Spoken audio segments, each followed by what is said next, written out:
So bakit inside? May kasama siyang hangin.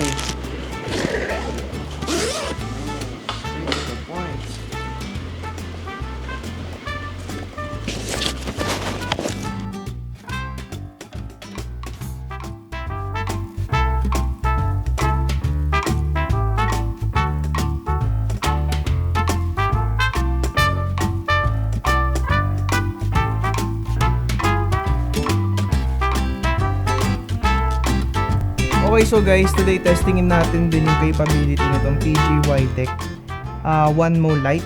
Tatry ko mag full pack. Lente, PGY Tech, drone, ND filter, battery, SSD, laptop. Tapos sasara natin siya. Hindi lang muna siguro tong isa. Next time na tong One Go. Next time na to. Kasi mas parang mas feeling ko mas priority ko dapat to. So, eto na siya. Uy. Could you guess what that is? Nope. So, kasama din dito yung gimbal itself. Yan. Kumasya? Oo, nagulat nga ako eh. Ang wala is mounting plate ng gimbal. So, wait lang. Okay. So, kompleto na. Dito yung RS4. Kasya siya dito sa net. Yan. Nice. Fits perfectly. Ito siya. And anytime mo. Yan. Ito ang magiging ideal na setup. Run and gun. Yan, medyo mabigat. Crushing the nipple. Joke lang. Okay naman eh. Fudge. Ito yung mga hindi pinapakita sa inyo ng idol nyo. Ito yung mga hindi pinapakita ng idol mo.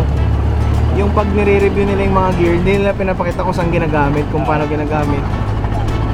Ito, papakita nila naka-commute. Realidad to ng ibang shooter, which is totoo yun. Ayan guys. Oh. Commute test. PGY Tech One Mo Lite 22 liters.